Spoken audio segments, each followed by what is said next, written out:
Halo, selamat siang. Jumpa lagi kita pada hari ini dalam kelas keperawatan paliatif. Tak terasa kita sudah memasuki pertemuan ke-8 tentang pengkajian pasien paliatif.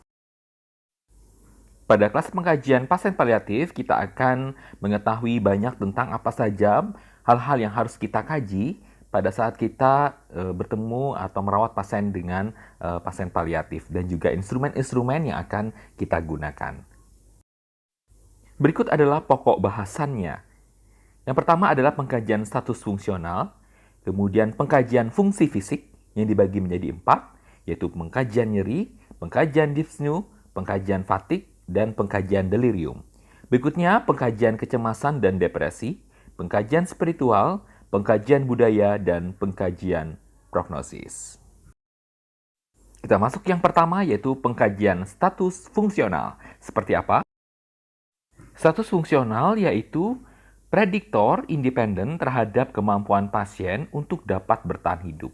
Jadi prediktor itu adalah alat untuk memprediksi. Bicara tentang alat, tentu yang harus kita gunakan adalah instrumen di sini. Bagaimana atau instrumen apa yang bisa kita gunakan untuk memprediksi kemampuan pasien untuk dapat bertahan hidup itu yang disebut dengan status fungsional. Berikut Bapak sajikan instrumen-instrumen yang bisa digunakan untuk mengkaji status fungsional pasien. Instrumen-instrumen ini hanya Bapak sebutkan, tapi tidak dijelaskan setiap instrumen karena banyak sekali dalam materi pengkajian pada pasien paliatif ini. Jadi nanti tugas kalian yang akan mencari tahu dan mempelajari lebih dalam lagi instrumen-instrumen yang kita pelajari hari ini. Instrumen ini selain digunakan dalam asuhan, karena kalian masih dalam pendidikan, bisa juga sebagai acuan untuk melakukan penelitian. Jadi bisa digunakan pada skripsi. Misalnya, kalian mau mengukur status fungsional pasien paliatif A. Nah, pilihlah instrumen-instrumen yang ada pada materi kita saat ini. Kalian bisa search di Google, ya, atau yang lain, kalian akan dengan mudah menemukan instrumen-instrumen ini. Baik, instrumen yang pertama bisa kita pakai untuk mengukur status fungsional yaitu The Kamforski Performance Scale atau KPS. Ini bisa membantu tenaga medis untuk dapat mengklasifikasikan pasien berdasarkan kemampuan dan tingkat status fungsionalnya. Skor KPS yang rendah mengindikasikan bahwa harapan hidup pasien juga rendah. Yang kedua, ada instrumen yang disebut dengan The Eastern Cooperative Oncology Group atau ECOG. Ini untuk mengkaji fungsi fisik pada pasien kanker, mengukur pengaruh intensitas penyakit kanker terhadap aktivitas kehidupan sehari-hari. Ada yang ketiga disebut dengan The Edmondson Functional Assessment Tool. Ini untuk mengevaluasi status fungsional dan mengevaluasi faktor-faktor lain yang berkontribusi terhadap gangguan fungsional seperti komunikasi, status mental, tingkat nyeri.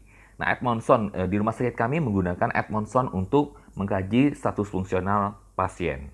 4, ada yang disebut dengan The Instrumental Activity Daily Living IADL. Nah, di rumah sakit kami juga ada instrumen ini, yaitu menilai kemampuan pasien melakukan aktivitas kehidupan yang kompleks seperti sarapan, mencuci pakaian, mengendarai mobil, berbelanja kebutuhan ringan, menelepon, mengelola obat-obatan, dan mengelola keuangan. Jadi inilah instrumen-instrumen yang dapat kita gunakan untuk mengkaji status fungsional pasien. Yang kedua adalah pengkajian fungsi fisik. Ada 4, yaitu terkait dengan nyeri, kemudian dyspnea, kemudian fatigue, dan delirium. Kita lihat satu persatu, dimulai dari nyeri. Bapak yakin untuk pengkajian nyeri ini menjadi bukan sesuatu hal yang baru bagi kalian. Ya, sudah sering kita jumpai setiap dalam pelayanan atau asuhan keperawatan. Pengkajian nyeri jika memungkinkan sebaiknya dilakukan dengan wawancara terkait nyeri yang dialami pasien. Jadi tidak cukup rasanya kalau kita hanya mengobservasi ya dari nonverbal pasien itu rasanya kurang sehingga kita seolah-olah menebak ya, oh sepertinya ibunya nyeri karena skala atau level nyeri setiap orang itu berbeda-beda ya, dengan sakit yang sama, dengan kasus yang sama, masalah yang sama akan berbeda tingkat nyerinya antara si A dengan si B, karena ambang nyeri setiap orang itu berbeda-beda. Sehingga dikatakan di sini bahwa harus dilakukan wawancara, ditanyakan kepada pasiennya. Ini adalah panduan komunikasi ketika kita melakukan pengkajian nyeri. Ada panduannya yang disebut dengan Socrates, ya. Ini kepanjangan dari S-nya itu adalah site of pain. Di daerah mana nyeri dirasakan? Jadi ini bisa kita tanyakan kepada pasien. O-nya itu onset. Kapan nyeri terjadi? Bagaimana nyeri tersebut terjadi? Kondisi apa yang memicu munculnya nyeri? Apakah nyerinya berubah dalam kurun waktu selama kejadian? Kemudian C, karakter. Bagaimana tipe nyeri dirasakan? Tertusuk, teriris, panas, terbakar, atau terasa tertekan. Bagaimana pola nyeri? Apakah terus-menerus atau hilang timbul? Kemudian R, radiation. Apakah nyeri menyebar ke bagian tubuh lain? Daerah apa? Dan pertanyaan kelima, A, yaitu associated feature, yaitu apakah saat nyeri terjadi disertai dengan gejala yang lain, misalnya mual dan muntah. Yang keenam adalah timing atau pattern. Apakah nyeri semakin parah pada waktu-waktu tertentu? Apakah nyeri terjadi saat melakukan aktivitas, misal bergerak, buang air kecil, dan lain-lain. Yang ketujuh, E-nya itu adalah exacerbating and relieving factors, yaitu apa saja yang membuat nyeri semakin memburuk atau nyeri menjadi lebih berkurang. Dan yang kedelapan adalah severity, apakah derajat ataupun skala nyeri mengalami perubahan selama kurun waktu kejadian. Nah, inilah 8 pertanyaan ini yang bisa kita tanyakan ketika kita melakukan pengkajian nyeri kepada pasien. Untuk instrumen, kita bisa menggunakan 4 instrumen ini. Ini contoh instrumen yang bisa kita gunakan untuk melakukan pengkajian nyeri, yaitu the numerical rating scale, kemudian ada the visual analog scale, VAS ya, atau the verbal rating scale, atau menggunakan body chart ya, dia kayak gambar manusia seperti pada gambar itu, kemudian kita tentukan titiknya di mana nyeri itu muncul. Kembali Bapak katakan bahwa kalian bisa mencari tahu lebih dalam lagi instrumen-instrumen yang sudah Bapak sebutkan ini dari referensi-referensi atau buku-buku yang lain. Untuk nyeri, selain 4 instrumen di atas, ada juga instrumen untuk kelompok khusus. Misalnya pada pasien demensia, ini pilihannya ada 5 instrumen yang bisa digunakan, yaitu Assessment of Discomfort in Dementia, Checklist of Non-Verbal Pain Indicators, kemudian Nursing Assistant Administered Instrument to Assess Pain in Demented Individuals, bisa juga Pain Assessment Scale for Seniors with Limited Ability to Communicate, kemudian Pain Assessment in Advanced Dementia. Kemudian untuk pasien demensia perawatan paliatif, gunakan DOLO plus 2. Atau Intensive Care, dewasa yang tidak sadar, bisa gunakan Behavioral Pain Scale, BPS, dan Critical Care Pain Observation Tool atau CPOT. Nah, ini pilihan-pilihan yang Bapak tawarkan ke kalian untuk menggunakan instrumen-instrumen pada pasien paliatif, khususnya pada kelompok khusus. Berikutnya adalah pengkajian dyspnea, yaitu serupa dengan nyeri dapat dirasakan oleh pasien. Oleh karena itu, sebaiknya berdasarkan laporan dari pasien terhadap kondisi dyspnea yang dialaminya. Instrumen yang digunakan ada 3 ya, yang bisa kalian gunakan, yaitu Numerical Rating Scale (NRS), kemudian the Cancer Dyspnea Scale, ini untuk mengukur dyspnea khusus pasien kanker.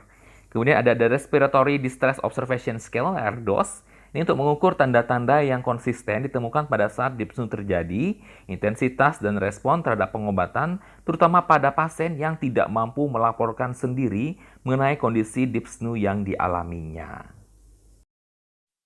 Yang ketiga adalah pengkajian fatigue. Apa yang dimaksud dengan kondisi fatigue adalah kehilangan energi dan tenaga untuk melakukan aktivitas ringan, kelemahan, atau kelelahan. Ya, komunikasi yang dilakukan kepada pasien untuk melakukan pengkajian fatigue yaitu derajat fatigue, kemudian kapan pasien mulai merasakan fatigue, bagaimana polanya, faktor-faktor yang meningkatkan fatigue atau kondisinya memburuk, faktor-faktor yang meringankan kondisi fatigue, dan dampak fatigue terhadap kehidupannya sehari-hari. Kehilangan energi, kelemahan, atau kelelahan seperti apa sih yang disebut dengan fatigue itu? Ya, fatigue itu kondisinya seperti ini. Yang pertama, dirasakan setiap hari selama 2 minggu, kemudian menyatakan adanya kelemahan yang bersifat umum atau tungkainya terasa berat. Yang ketiga, kemampuan konsentrasi ataupun perhatiannya semakin berkurang, menurunnya motivasi atau keinginan untuk melakukan kegiatan rutin, pasiennya insomnia atau hipersomnia, tidak bisa tidur atau kebanyakan tidur, pasien tidak segar saat bangun tidur, mengalami kesulitan untuk mengatasi kondisi ketidakaktifan. Bisa juga disertai dengan emosional yang reaktif, misalnya sedih, frustasi, ya, kemudian iritabilitas. Iritabilitas itu mudah tersinggung. Mengalami kesulitan untuk menyelesaikan aktivitas rumah tangga yang tadinya bisa masak, jadi udah malas masak, nggak bisa lagi masak, begitu. Mengalami masalah memori jangka pendek, merasakan ketidaknyamanan dalam beberapa jam setelah melakukan latihan fisik atau aktivitas, ya cepat capek, cepat lelah. Seperti itu kondisi yang disebut dengan fatigue. Instrumen apa yang bisa kita gunakan untuk mengkaji fatigue? Yaitu yang pertama, the multidimensional assessment of fatigue, kemudian the symptom distress scale, kemudian the fatigue observation checklist. 3 instrumen ini sebagai pilihan kita untuk melakukan pengkajian fatigue. Pengkajian status fisik yang keempat adalah pengkajian delirium. Delirium itu seperti apa? Yang pertama adalah perubahan tingkat kesadaran dan kewaspadaan. Mungkin yang bisa kita gunakan adalah GCS, begitu ya. Biasanya yang kita kenal untuk mengukur tingkat kesadaran pasien. Berikutnya perubahan tingkat perhatian. Secara klinis, kejadian berlangsung sangat cepat dan berfluktuasi. Timbulnya gejala tiba-tiba dan tidak dapat diperkirakan. Kemudian disorientasi, yaitu artinya tentang ada apa, waktu, tempat, dan orang. Perubahan kognitif, gangguan memori, apraksia, agnosia, disfungsi visual apresial, serta gangguan berbahasa. Terjadi peningkatan atau penurunan aktivitas motorik. Oh ya, kembali ya ke apraksia ini. Apraksia ini adalah gangguan saraf ya. Gangguan saraf di mana tidak ada sinkronisasi antara keinginan perintah otak terhadap gerakan motoriknya. Jadi otaknya pengen menggerakkan, tapi susah mengikuti perintah sehingga pasien tersebut tidak dapat menggerakkan otot. Itu disebut dengan apraksia. Kalau agnosia itu kesulitan untuk mengenal objek, orang, benda. Padahal sebelumnya tahu, tapi begitu menderita agnosia, pasiennya cirinya tidak bisa lagi mengenal atau menyebutkan nama benda atau objek tersebut. Bukan karena gangguan visual, tapi karena memang sulit untuk menerjemahkan objek atau benda. Baik, yang ketujuh, terjadi perubahan siklus tidur dan terjaga. Baik pola tidurnya yang terganggu maupun tidurnya yang tidak nyenyak, begitu ya, atau tidak bisa tidur. Gejala mood, misalnya depresi atau mood yang labil. Gangguan persepsi, halusinasi, melihat bayangan tidak ada wujudnya, mendengar suara-suara tidak ada wujudnya yang ditangkap oleh panca indera gitu ya. Kalau ilusi itu seolah hidup gitu ya, melihat suatu benda seolah-olah harimau gitu ya. Sedangkan delusi itu lebih ke waham, misalnya seolah ada yang mengejar saya gitu ya, ada yang mengikuti saya di belakang, atau dia waham kebesaran, waham somatis agama, begitu. Itu disebut dengan delusi. Kemudian proses pikir yang tidak terstruktur dan terorganisir. Berbicara incoherent, kemungkinan ditemukan gejala gangguan saraf seperti tremor, perubahan tonus otot. Ya, tremor, gemeteran pasiennya, perubahan tonus otot, kekuatan ototnya mungkin akan berkurang. Nah, inilah ciri-ciri pasien yang mengalami delirium. Ada 4 contoh instrumen yang bisa digunakan untuk melakukan pengkajian kepada pasien delirium, yaitu pertama the NICAM Confusion Scale, ada the Nursing Delirium Screening Scale, ada the Confusion Assessment Method atau CAM ya. Untuk pasien pada ruang intensif di ICU misalnya kita bisa gunakan CAM ICU atau the Confusion Assessment Method ICU. Mungkin ini pilihan instrumen yang bisa kita gunakan untuk melakukan pengkajian kepada pasien dengan delirium. Berikutnya adalah pengkajian psikologis. Jadi yang pertama tadi ada status fungsional, kemudian status fisik. Yang ketiga adalah pengkajian psikologis. Pada pasien perawatan paliatif, apa saja yang perlu kita kaji? Yaitu terkait dengan kecemasan dan depresi. Karena pada pasien di paliatif, atau penderita penyakit terminal, 50% pasien akan mengalami kecemasan, sedangkan 20-30% akan mengalami depresi. Depresi yang tidak tertangani dapat menyebabkan pasien menarik diri. Kemudian, depresi juga mencegah pasien dari ketidakmampuan menyelesaikan kegiatan. Ya, larinya ke keputusasaan kan. Seharusnya dia mampu, tapi dia tidak mau melakukannya. Kemudian mempengaruhi gejala yang lain. Fisik, ya tentu dari pikiran akan mempengaruhi fisik salah satunya. Ya, berikutnya ke perilaku, ke sosial, ke perasaan. Nah, itu semuanya dikendalikan oleh pikiran sebenarnya. Kemudian gejala yang dialami pasien dapat menjadi lebih buruk dibandingkan dengan kondisi penyakit pasien itu sendiri. Oh, dengan pengukuran instrumen hasilnya sekian, biasanya pasiennya tampaknya nggak seperti ini gejalanya. Namun kepada pasien A ini, gejalanya tampaknya lebih parah. Misalnya disertai dengan teriakan, ya, mengerang kesakitan. Nah, ini tentu ada masalah psikologis di sini. Yang mana masalah tersebut kemungkinan terjadi yaitu kecemasan maupun depresi. Contoh instrumen yang bisa digunakan adalah The Hospital Anxiety and Depression Scale atau HADS. Nah, ini umum banget ya digunakan untuk mengukur tingkat ansietas dan depresi scale. Yang keempat yang harus kita lakukan adalah pengkajian spiritual. Panduan komunikasi pada saat kita melakukan pengkajian spiritual bisa kita gunakan adalah dengan VICA, yaitu F-nya adalah faith atau keyakinan. Dengan pertanyaan, apa keyakinan atau kepercayaan yang dianut? Kemudian, apakah Anda menilai bahwa Anda orang yang memiliki spiritualitas, agamais atau rohanis? Kemudian, I-nya adalah influence atau pengaruh. Bagaimana agama Anda mempengaruhi keputusan Anda terkait pengobatan Anda. Nah, nilai agama apa yang Anda miliki yang ada nggak berhubungan dengan penyakit yang Anda derita. Seperti itu, kurang lebih ya. Kemudian, community atau komunitas. Bagaimana keterlibatan Anda dalam komunitas keagamaan atau spiritual? Nah, ini juga data ini penting untuk nanti mencari dukungan orang-orang di sekitar. Oh, dengan ini mungkin yang bisa kita hadirkan adalah tokoh agamanya, kemudian teman-teman dalam satu lingkungan spiritualnya, kegiatan ibadahnya, bisa kita hadirkan untuk memberikan dukungan. Kemudian addressing spiritual concern atau mengatasi masalah spiritual dengan pertanyaan, apakah Anda menginginkan seseorang yang dapat membantu mengatasi masalah atau isu terkait spiritual yang Anda hadapi. Mungkin pasien yang terlalu lama dirawat atau dengan penyakit yang terlalu lama sembuh berada pada titik yang seperti kehilangan ya, jiwa-jiwa yang kosong. Mungkin seperti itu tanda kutip.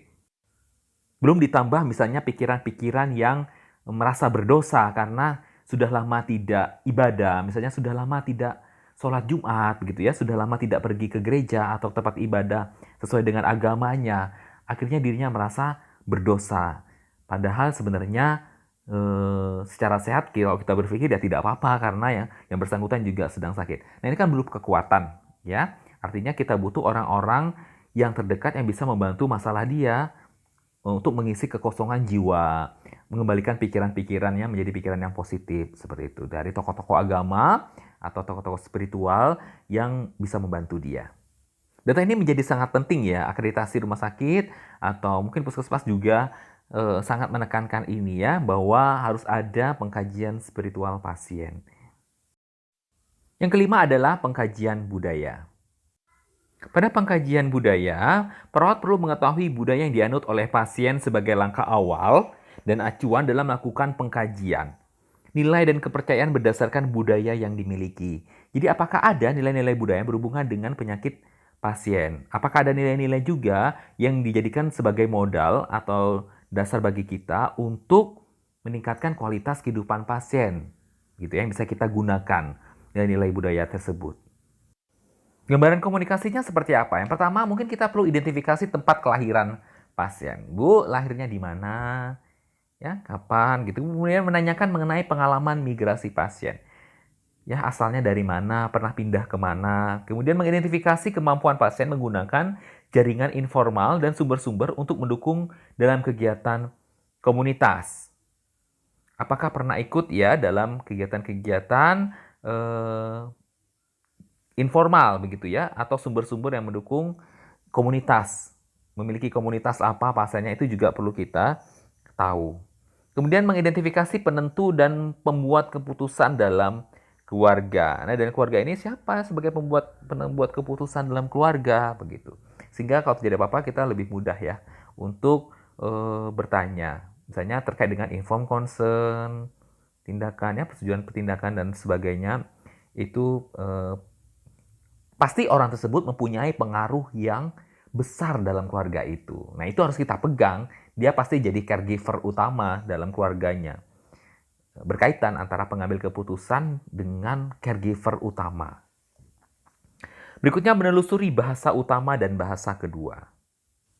Ya, jika tentu kalau bahasanya kesulitan berbeda dengan kita dan kita sama sekali tidak mengerti, maka kita perlu memanggil orang yang tahu bahasa. Mungkin di Bangka ini beberapa daerah agak sulit ya bagi saya, bagi Bapak untuk mengerti bahasa daerah, sehingga kadang saya membutuhkan petugas di rumah sakit yang lain untuk menerjemahkan bahasa khusus daerah Bangka tertentu. Kemudian gambaran pola komunikasi, artinya komunikasinya terbuka atau tertutup. Kemudian pertimbangkan isu gender dan power dalam relasi yang terjalin. Ya, ketika yang petugasnya laki-laki, berarti bagaimana ketika melakukan tindakan dan sebagainya kepada pasien yang perempuan. Kemudian apakah dalam lingkungan tersebut, berikutnya yang kedua, misalnya apakah dalam lingkungan tersebut peran wanita yang menjadi dominan dibandingkan dengan pria. Ada dari daerah tertentu prianya yang lebih dominan dibanding dengan wanita. Ini kan budaya, ya. Ini yang harus kita pelajari dan kita tangkap, harus kita kaji. Baik, yang kedelapan adalah identifikasi tradisi. Kemudian gambaran tingkat pendidikan dan status sosial ekonomi. Kaji tentang praktik keseharian yang berhubungan dengan kesehatan, sakit, penderitaan, dan kematian yang berhubungan dengan budaya yang dimilikinya. Kaji upaya pasien menggunakan terapi komplementer. Kadang terapi komplementer ini berhubungan dengan budaya-budaya pasien ya. Nah, ini kita tanya apakah ada yang mungkin justru membantu bagi kenyamanan pasien itu sendiri. Kaji cara pasien mempertahankan harapan-harapan. Ini juga jadi ada 12 kurang lebih komunikasi atau hal yang harus kita tanyakan kepada pasien maupun keluarga. Baik, yang terakhir adalah pengkajian prognosis. Mungkin pengkajian ini yang bagian dari yang baru kita dengar ya. Ada pengkajian prognosis. Ini mungkin agak jarang. Nah, karena ini perawatan paliatif pada penderita terminal, maka prognosis ini, mengetahui prognosis ini menjadi bagian yang penting. Apa itu? Adalah prediksi akan sesuatu yang terjadi ke depan sebagai hasil dari proses pengobatan dan intervensi. Atau juga ada pengertian yang lain, yaitu prediksi mengenai perkembangan penyakit tertentu didasarkan pada pengetahuan kedokteran. Ya, kita harus tahu dulu ini. Kita harus lakukan pengkajian prognosis dulu, supaya nanti kita tahu ke depannya seperti apa. Tentu jika prognosisnya misalnya katakanlah buruk, maka kita harus antisipasi kan, kita harus sudah menyiapkan, kita sudah mempunyai strategi mungkin bagaimana ini asuhannya, apa yang harus saya berikan kepada pasien, saya prioritasnya yang mana. Sehingga mungkin dengan hasil pengkajian ini bisa membantu kita untuk menentukan prioritas tadi. Ternyata pengkajian prognosis ini ada instrumennya juga yang bisa membantu. Mungkin dokter mungkin ya bagian untuk prognosis ini biasanya di ilmu kedokteran ya. Misalnya pada pasien dengan CHF, bisa kita gunakan instrumen prognosis modelnya yaitu Settle Heart Failure Model. Kemudian untuk pasien COPD, Bode Index. Kemudian liver failure, kita bisa gunakan MELD, Model for End-Stage Liver Disease. Demensia ada The Mortality Risk Index.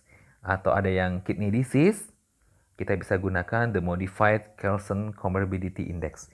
Nah, ini kan contoh-contoh instrumen prognosis model yang bisa kita gunakan untuk pengkajian prognosis. Itulah paparan yang bisa Bapak bagikan kepada kalian terkait dengan pengkajian pada pasien paliatif. Tentu banyak menimbulkan pertanyaan bagi kalian ya terkait dengan instrumen-instrumen tadi. Bisa kalian pelajari, kalian cari tahu sendiri dari sumber-sumber yang lain, instrumen-instrumen yang sudah Bapak sebutkan tadi. Bisa menjadi referensi juga yang bisa kalian gunakan untuk di tempat kerja kalian masing-masing. Dan yang paling penting sebenarnya instrumen tersebut biasanya digunakan oleh penelitian-penelitian. Kalian nanti ketika mengambil skripsi, ketika meneliti sesuai dengan minat skripsinya nanti, penelitiannya, yang bisa gunakan instrumen-instrumen yang sudah kita lihat tadi. Baik, demikian kelas kita pada hari ini. Semoga kalian memiliki gambaran pengkajian paliatif itu yang harus dikaji apa saja. Ya, mulai dari tadi status fungsional, kemudian status fisik, kemudian pengkajian psikologis, pengkajian budaya, pengkajian spiritualitas, dan pengkajian prognosis. Yang kesemuanya itu harus kita lakukan ketika kita melakukan pengkajian pada pasien paliatif. Baik, demikian kelas kita pada hari ini. Salam sehat dan sukses untuk kita semua. Sampai jumpa pada kelas minggu depan.